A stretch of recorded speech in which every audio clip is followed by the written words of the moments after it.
정치권 소식 짚어보는 아침의 맞수 시간입니다. 패널 3분 먼저 모셨습니다. 윤기찬 국민의힘 법률위 부위원장, 성치훈 더불어민주당 정책위 부의장, 강전애 변호사 나오셨습니다. 안녕하세요. 전해드린 대로 오늘부터 이재명 정부 들어 첫 번째 정기국회가 개막합니다. 여야는 전면전을 예고했습니다. 들어보겠습니다. 대한민국 개혁 민주당이 정기국회에서 우리가 정해놓은 타임 스케줄에 맞게 따박따박 법 하나하나를 통과시키도록 의원님께서 총단결해 주시기 바랍니다. 전략을 가지고 싸우는 그런 정당으로 만들어내겠습니다. 싸우는 분들이 우대를 받는 그런 정당으로 만들었으면 좋겠습니다.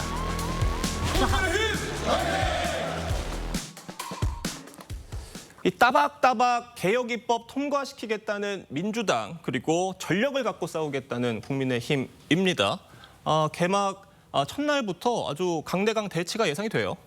좀 안타깝게 바라봅니다. 왜냐하면 이재명 정부의 첫 정기국회고, 그리고 여야의 지도부가 새롭게 들어선 이후 첫 정기국회이기 때문에 좀 협치의 모습을 국민들께 보여드렸으면 하는 마음이 있었는데 좀 안타깝게 바라보고 있습니다.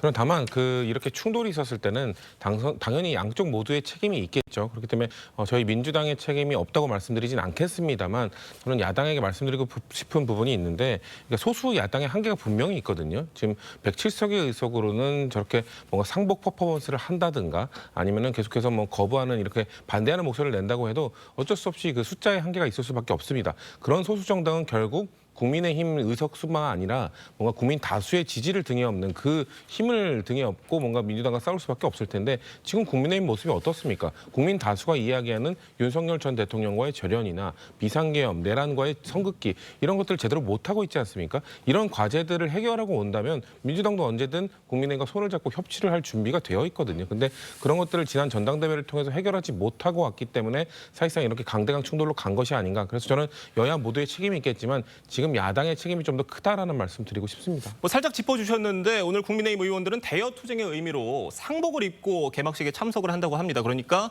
검은 양복을 입고 나온다는 건데, 어떤 강공 대여투쟁의 예고편 같은 장면이 연출이 될 것 같아요. 지금 사실은 이제 그러니까 원외에서의 어떤 정당의 활동을 문제 삼을 수 있는 시기가 아니에요. 왜냐하면 민주당이 만약에 자중하면서 입법 속도를 조절한다 그러면 그런 시각이 맞을 수 있는데, 지금은 거침이 없어요. 그러니까 거침이 없는데 헌법 범위를 막 벗어나려는 입법 시도까지 하고 있거든요. 그러니까 이게 처음에는 국민적 눈치를 보는 듯 하다가 어느 순간 이게 거침없이 그냥 막 나갑니다. 생각하면 바로 입법으로 하고, 공청회나 국민 여론 수렴 절차 자체가 없어요. 오직하면 대통령마저도 뭐 여론의 수렴이 필요하다는 취지를 얘기를 해도 또 그것이 안 먹히고 있다는 거죠. 그렇다면 과연 국회가 누가 이것을 조절하거나 아니면 막을 수 있을 것인가에 대한 기본적인 의문을 제기하는 것이고, 그래서 아마 장동혁 대표 체제에서는 원내 활동도 하고요. 그다음에 정당 간의 연대도 좀 해야 되고, 조국 혁신당과도 사실 사안에 따라서는 연대할 수도 있는 거거든요. 그다음에 당협별로 국민적 대여론조전도 해야 되는 거고, 자, 이런 식의 전방위적인 노력을 할 것으로 보이고, 그 일환으로 아마 상복을 입고 상징적으로 원내에 나가는 게 아닌가라는 생각을 합니다. 참, 이 정기국회 개막을 앞두고 전운이 흐르는 상황입니다. 이 특검 특위가 내란 재판 특별부 구성을 포함한 특별법 도입을 검토하겠다고 밝혔는데요. 목소리 들어보겠습니다. 내란 종식의 최후의 보루여야 할 사법부가 내란 종식을 방해하고 있는 것은 아닌지 국민들께서 의구심을 제기하고 있습니다. 내란 재판부 설치도 검토하도록 하겠습니다. 정말 기가 막힌 노릇입니다. 이제는 특검을 두는 것도 모자라서 아예 사법부, 재판을 완전히 무력화시키는 특별재판부를 하겠다고 합니다. 인민재판을 하겠다는 이야기입니다. 성치훈 부의장님, 지금 진행 중인 특검 3개 중에 2개를 민주당이 추천한 특별검사가 수사를 하고 있고, 하나는 조국 혁신당이 추천한 검사가 하고 있는 상황인데, 이런 상황에서 재판부까지 민주당 주도로 선택을 해서 판사를 구성을 해서 판결을 내린다고 한다면 과연 이 판결을 국민들이 납득을 할 것이냐라는 문제도 지금 제기가 되고 있거든요. 지금 민주당에서는 이 특별법, 내란 특별법 정말 진행을 한다는 계획입니까? 일단 당론으로 정해지지는 않았고요. 예. 당 일부에서는 이렇게 꼭 추진해야 된다는 부분도 있습니다만 방금 앵커께서 말씀하신 우려의 목소리를 당내에서도 예. 여러 의원들이 내고 있는 걸로 알고 있습니다. 왜냐하면은 이렇게 지금 전현희 최고위원이나 아니면은 지금 법사위 위원들은 지난 의원 워크숍 때 이걸 결의한 걸로 알려지고 있잖아요. 그러니까 좀 강에서는 경고성 메시지로서 던지는 것이다. 왜냐하면 당 전체가 그래도 공유하고 있는 부분은 공감하고 있는 부분은 지금 뭐 지기현 부장판사 지금 내란 재판을 담당하고 있죠. 예. 지난 3월에 윤석열 전 대통령의 그 구속 취소 인용을 결정해준 사람입니다. 그렇기 때문에 그리고 지금 내란 재판을 맡으면서 좀 늑장 재판을 하고 있다라는 비판을 지금 민주당에서 하고 있는 상황이고요. 그리고 한덕수 전 국무총리의 이 구속영장 기각 역시 국민 눈높이에 좀 맞지 않는 것 아니냐라는 생각들을 민주당에서 하고 있기 때문에 지금 사법부를 향해서 재판을 좀 똑바로 하라는 전 경고성 메시지가 좀 일단 1차적으로 있다고 보고요. 말씀하신 것처럼 실제로 이 내란 재판부 특별법을 통과시켜서 설치를 할 것인가 이 부분에 대해서는 제가 아까 말씀드린 것처럼 당내에서 모두 이견이 있고 우려의 목소리가 있기 때문에 예. 아마 전 충분히 좀 조정될 수 있는 부분이 있다. 다만 계속 경고성 메시지로서 이런 좀 강한 메시지를 갖고 있는 분들이 의견을 표출하고 있다. 전 그렇게 봅니다. 자, 지금 특검 수사가 꽤 진행이 된 상황이고 전 정부 장관 2명이나 구속이 된 상황인데 그럼 그럴 때는 민주당에서 어떤 별다른 목소리가 나오지 않더니 한덕수 국무총리 구속영장이 기각되고 나서 이런 목소리가 좀 높아진 부분에 대해서 이걸 두고 결국 어떤 한덕수 국무총리 영장 기각을 문제 삼고 이런 목소리를 내는 거 아니냐라는 지적이거든요. 어떻게 보십니까? 그렇죠. 특별재판부 같은 경우엔 민주당에서 그전에도 이야기를 했습니다만 예. 한덕수 국무총리에 대한 영장이 기각이 되면서 결국에는 본인들의 입맛에 맞는 결론을 내줄 수 있는 판사들까지도 따로 선임을 하겠다라고 이야기를 하는 것입니다. 조금 아까 성 부의장님께서 늑장 재판이라고 말씀을 하셨어요. 아마도 윤석열 전 대통령이라든지 내란 사건과 관련해서 늑장 재판이라고 말씀을 하시는 것 같은데 과거에 이재명 대통령이 재판을 받는 과정을 생각하면 그때 아무도 특별재판부에 대해서 이야기하지 않았었거든요. 이재명 대통령에 대해서도 당대표일 때 영장이 기각된 바가 있습니다. 그때 여당이었던 국민의힘에서 특별재판부를 만들어서 이러한 부분들에 대해서 처리해야 된다고 이야기한 적이 단 한 번도 없었던 것입니다. 일반 국민과 특별한 인사들에 대해서 다른 재판부에서 재판을 받게 한다는 것은 당연히 위헌 소지가 있는 것이고 대한민국이 상권 분립이 되어 있는데 이 상권 분립에 대해서 민주당과 이재명 정부가 너무 입맛대로 하려는 것이 아닌가. 지금 우리의 대한민국의 시스템 자체를 부정하고 있는 것이 아닌가 그렇게 보입니다. 네, 지금 민주당에서는 오세훈 서울시장, 김진태 강원지사, 유정복 인천시장 이렇게 콕 집어서 국민의힘 소속 지자체장에 대한 특검 수사도 촉구를 하고 있습니다. 이들이 내란 비상계엄 선포 당일에 청사문을 걸어 잠그고 뭐 어떤 회의를 했다라는 걸 두고 어떤 내란 가담 의혹을 제기를 한 것이거든요. 이걸 두고 지금 야권에선 과하다라는 지적입니다. 일단 뭐 특정 지자체, 예. 그러니까 야당이 그 장으로 있는 지자체를 콕 집었다. 이건 사실관계에 맞지 않고요. 비상계엄 당일에 청사를 폐쇄하고 긴급 비상회의를 했다는 의혹 제기가 계속되고 있었습니다. 이것은 통상적인 어떤 국가 비상사태에 대비하긴 이런 조치라기보다 비상계엄 내란의 상황을 지자체 단위에서 사실상 완성시키고 지원하기 위한 조치로 볼 수 있는 여지가 있는데 이 부분에 대해서는 왜 수사하지 않느냐 이런 문제 제기를 하고 있는 거죠. 이게 실제 내란 방조에 해당될지 여부는 뭐 법리적 검토는 필요하겠습니다만 이게 통상적인 절차가 아닌 비상계엄의 완성을 위해서 지자체 단위의 어떤 조치가 있었다면 이 부분도 역시 수사를 통해서 진실을 규명해야 된다는 것이고요. 이 문제 제기가 내년에 있는 지방선거와는 아무 관련이 없죠. 사실조사를 해서 문제가 안 될 경우에 오히려 그 정치적 부담은 민주당이 또 안게 되는 것인데 그게 무리한 정치적 주장을 하고 있는 것은 아니라고 봅니다. 윤기찬 변호사님 어떻게 보십니까? 무리한 정치적 주장이죠. 왜냐하면 김병주 의원이 일주일 전인가에 저 문제 제기했어요. 그런데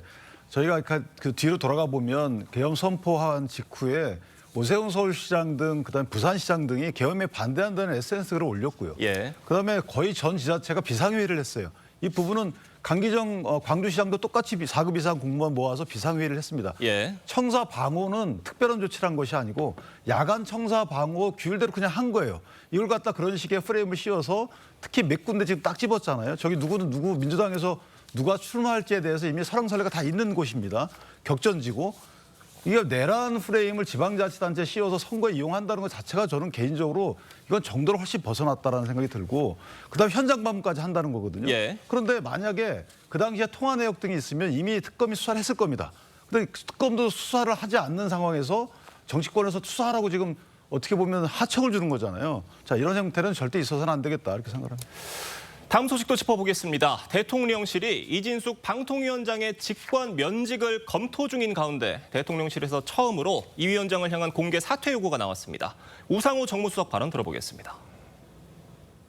제가 그 국무회의장에서 옆에서 보면 시키지 않는데 꼭 준비해온 발언을 해서 이 뉴스를 만들어요. 대구시장 출마설도 있는데 정치적 출마를 할 생각이 있으시면 그만두시고 나가시는 게 맞지 않나. 이진숙 방통위원장을 향한 이런 사퇴 압박이 물밑으로 이어지고 있고 여권 내 기류가 있었다는 점은 저희가 충분히 짐작은 할 수 있는 상황이었는데 이렇게 공개적인 목소리가 나온 건 이번이 처음이에요. 어떻게 들으셨습니까? 그러니까 아마 저는 직권면직을 검토해 보니까 직권면직할 수 있는 요건에 해당하지 않자. 이제 저는 지방선거 프레임을 씌워서 나가도록 하려고 하는 거죠. 그러니까 뭔가 몰아내긴 해야 되는데 명분이 없는 겁니다. 그런데 이진숙 방통위원장 입장에서 뭐 혼자 할 수 있는 게 전혀 없어요. 지금 혼자 1인 체제거든요. 예. 근데 합의제 기관이기 때문에 2인도 하면 안 된다고 했던 민주당인데 그렇다면 대통령께서 또는 민주당에서 또는 국회에서 얼른 나머지 방통위원들을 추천해서 업무를 원활하게 돌아갈 수 있도록 해줘야 되는 거 아니겠습니까? 근데 그 보충은 하지 않고 일단 몰아내고 보충하겠다는 거잖아요. 이것은 방통위원회 기능 결여로 인한 국민적 피해를 감수하겠다. 이런 거기 때문에 저는 개인적으로 우상호 정무수석 같은 경우는 좀 다를 줄 알았는데 저렇게 정치 공세하는 거 보니까 아마 아까 그 강원도 있잖아요. 강원도도 우상호 정무수석이 출마가 예정된 곳이라고 뭐 지금 그런 여러 가지 말들이 말들이 있다는 있죠. 말씀이신 예, 거죠? 그러니까 예. 이런 모든 부분들이 국가 경영 시스템의 정무적 판단이 너무 들어오는 것도 문제다 이렇게 판단합니다. 지금 이진숙 위원장은 내 임기가 내년 8월까지고 지방선거는 내년 6월까지다. 나 그런데 이 임기 다 채우겠다는 거고 그러니까 내년 지방선거 출마할 수가 없게 되는 거다라는 이런 얘기거든요. 어떻게 들으십니까? 일단 임기를 채우는 게 무슨 의미가 있겠냐는 말씀을 드리고 싶어요. 그러니까 이진숙 위원장은 지금 2인 체제를 빨리 5인 체제로 만들어달라고 하고 있잖아요. 그런데 민주당에서 윤석열 정부 때부터 이진숙 위원장을 지적했던 부분은 사법부도 지적했던 그 2인 체제로 운영 시도했던 사람 아닙니까? 그렇기 때문에 본인이 그렇게 편법적으로 2인 체제로 뭔가 운영을 하려던 사람이 이제 와서 5인 체제를 주장하는 것이 타당하냐라는 지적을 하는 것이고 그리고 감사원으로부터 정치적 중립 의무를 위반했다는 지적을 받았던 것 역시 뭔가 본인이 이 탄핵 심판을 받는 과정 동안 부적절한 방송에 나가서 그런 발언들을 했기 때문에 그런 것들이 사실 정치적 목적을 갖고 자리를 지키는 것 아니냐라는 비판을 받고 있는 것이죠. 그렇기 때문에 지금 뭐 저희 당만 이런 이야기를 하는 것이 아니라 보수진영 내부에서도 뭐 이진숙 방통위원장에 대한 뭐 공천 이야기 많은 분들이 하고 있지 않습니까? 뭐 전한길 씨 같은 경우에는 뭐 양보하겠다. 본인에게 주어진 공천권도 아닌데 이진숙 위원장이 나오면 양보하겠다라는 얘기를 하는 등 보수진영에서도 이미 뭐 이진숙 위원장의 출마는 뭐 기정사실화하는 듯한 이야기들을 하고 있는 것이기 때문에 그런 상황 속에서 지금 임기를 지키는 것이 무슨 의미가 있겠냐는 차원에서 당 차원 그리고 대통령실에서 그런 이진숙 위원장에 대한 지적들을 하고 있는 것으로 좀 보여집니다. 자, 이 방통위원장에 대한 직권 면직이 전 정부에서 있었습니다. 윤석열 정부 때 한상혁 방통위원장이 직권 면직이 됐었는데 당시에 민주당 대표였죠. 이재명 대통령이 위헌 위법적인 직권 남용이다 이렇게 강하게 비판을 했었습니다. 내로남불이라는 지적이 나와요. 그렇죠. 근데 그 당시에는 한상혁 위원장 같은 경우에는 이미 형사적으로 기소가 되어 있는 상황이었거든요. 그런데 이진숙 위원장은 현재 기소조차 되지 않은 상황에서 직권면직이라는 카드를 이제 정부에서 꺼내는 것은 결과적으로 본인들이 과거에 했었던 말과도 맞지가 않고 우리가 일반적으로 공무원 징계에 있어서의 기소 정도는 좀 돼야 되는 것이 아니냐라는 국가공무원법상 직권면직의 조건을 말씀해 주신 거예요. 그런 것을 지금 전혀 무시하고 있다라는 것이죠.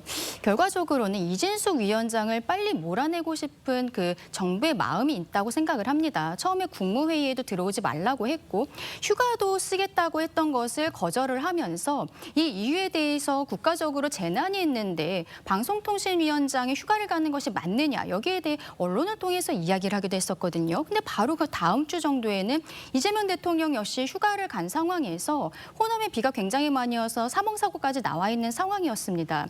이제는 뭐 방송미디어통신위원회라는 유사한 위원회를 만들어서 방통위를 폐지하고 그러면서 이진수 위원장도 자연스럽게 직에서 내려놓는 법안도 발의를 하겠다라고 이야기를 하는데 민주당 측에서 보기에도 지금까지 진행하고 있는 것들이 위헌 소지가 다분하다는 것을 판단하고 있는 것으로 보여요. 그렇기 때문에 잦은 사태 이런 이야기까지 나오고 있는 것이 아닌가. 결국에는 언론 장악을 위해서 여러 가지 방법을 강구하고 있는 것으로 보입니다. 알겠습니다. 저희가 다음 소식도 좀 짧게 짚어보겠습니다. 조기현 변호사님, 이 조국 전 대표가 서울에 거주하는 경제적 상층일수록 극우 청년일 확률이 높다라는 제목의 기사를 SNS에 공유를 했는데 특별 사면 이후에 연이어서 2030 극우론을 주장하는 모양새예요. 어떻게 보십니까?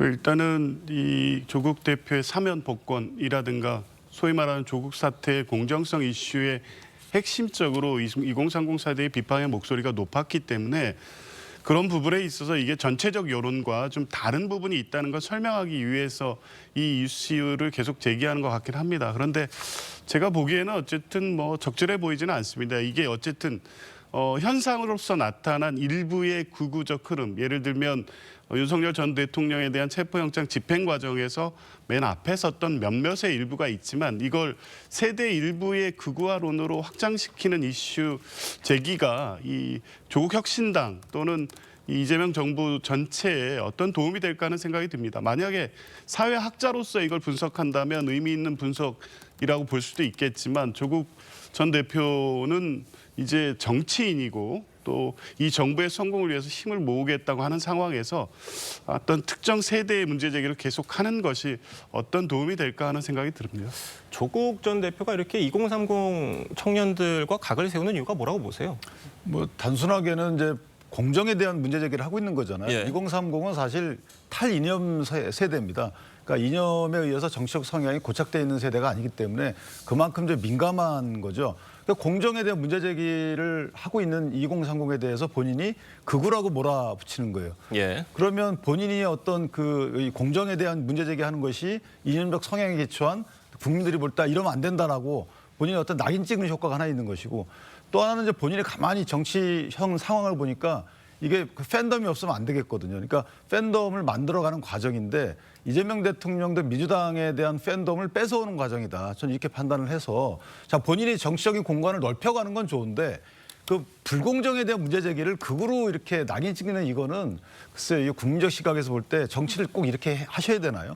저는 2030 세대가 극우다. 이렇게 집단 전체를 어떤 특정 안 좋은 성향의 이름에 빗대는 거 이런 부분들은 특히나 조국 전 장관이 했던 그동안의 어떤 행동에 비춰보면 일단 본인 잘못을 먼저 인정하고 그럼에도 불구하고 뭔가 본인에 대해서 계속 낙인 찍는 행위가 있으면 예. 그때 어떤 후속적인 표현을 하는 것이 맞는 것이지 조금 너무 잘못된 정치 공학을 일찍 배우신 게 아닌가라는 생각합니다. 네, 조국 전 대표가 특별 사면 이후에 SNS에 올린 글이 70건이 넘는다고 합니다. 같은 기간 정청래 대표가 올렸던 글의 2배라고 하는데 어제 밤에도 새 글이 올라온 걸 보면 앞으로도 어떤 글이 더 올라올지 저희가 잘 지켜보도록 하겠습니다. 다음 이야기도 짚어보겠습니다. 통일교 청탁 의혹으로 특검 수사 선상에 오른 한학자 통일교 총재가 어제 처음으로 공식 입장을 냈습니다. 관련 의혹을 모두 부인을 했는데 저희가 앞서 리포트로 짚어봤습니다만 예배 영상을 통해서 본인이 등장은 하셨지만 본인 목소리로는 말씀을 안 하시고 어떤 대독하는 분을 내세우셔서 본인 입장을 내세우셨어요. 어떻게 보셨습니까? 그렇죠. 지금 권성동 의원에 대해서 곧 영장실질심사가 이루어질 것으로 예상이 되는 부분들이 있고 그 과정에서 아마 한학자 총재에 대한 수사도 있을 것으로 생각을 합니다. 그렇다면은 본인이 지금까지 어쨌든 뭐 지시한 적이 없다라는 형태의 메시지들이 나오긴 했습니다만 어제 나온 것처럼 직접적인 메시지가 나온 적은 없었거든요. 이제는 의견을 밝힐 때가 되었다라고 이야기를 하는 것으로 보이고요. 권성동 대표 같은 경우에도 본인이 뭐 절은 했지만 돈을 받지는 않았다 이런 이야기를 하고 있습니다. 결과적으로 한학자 총재와 권성동 의원이 이야기하고 있는 것은 중간에서 돈을 전달했다고 하는 세계본부장 윤 씨 그리고 그 배우자 그 재무국장이었던 이 씨가 있습니다. 이들이 중간에서 어떤 배달 사고가 있었던 것이 아니냐 이런 형태로 이야기를 하고 싶은 것으로 보이는데 향후에 아마도 영장실질심사 이전에 한학자 총재에 대한 조사가 있지 않을까라고 저는 개인적으로 생각을 하는데요. 예. 그 과정에서 한 번 정도 입장이 더 나오지 않을까 생각합니다. 알겠습니다. 지금 윤영호 전 세계본부장이 특검의 이 한학자 총재의 지시로 권성동 의원에게 정치자금 1억 원을 건넸다라는 진술을 한 것으로 알려졌는데 이 윤 전 본부장의 진술과 관련 물증만으로도 한 총재에게 혐의 적용이 가능하다고 보세요? 이제 그 부분을 한 총재는 분리하는 것 같습니다. 그러니까 윤영호 본부장이 건넸다는 1억 원 부분과 그 뒤에 2022년 2월, 3월경에 직접 권성동 의원을 만나서 건넸을 것으로 추정되고 제기되고 있는 지금 의혹 부분 분리해서 윤 전 본부장 문제는 본인의 지시가 아닌 윤 전 본부장의 독자적 판단에 의한 것으로 진술을 하고 나머지 뒤에 부분은 정황적 증거들 그러니까 관련자들의 진술은 있지만 직접적 물증 확보는 못할 것으로 보고 두 사안을 지금 분리 대응하는 것으로 보이는데요. 윤 전 본부장 문제는 본인이 어쨌든 건넸다는 진술이 있고 근데 이제 지시 여부에 대한 확인이 결정적인데 2022년 2월 3월에 혹시라도 건너해준 정치자금이 있다고 하면 앞에 건 윤영호 본부장이 건넨 1억과 결부되기 때문에 결국 한학자 총재의 혐의도 피하기는 어려운 부분이 있습니다. 뭐 문자 메시지나 또 어떤 수첩 메모 같은 증거들이 있지만 직접적인 물적 증거들이 없기 때문에 그 부분을 특검이 파헤쳐내야 되는 부분이라는 말씀이십니다. 오늘 네 분 말씀은 여기까지 듣겠습니다. 감사합니다.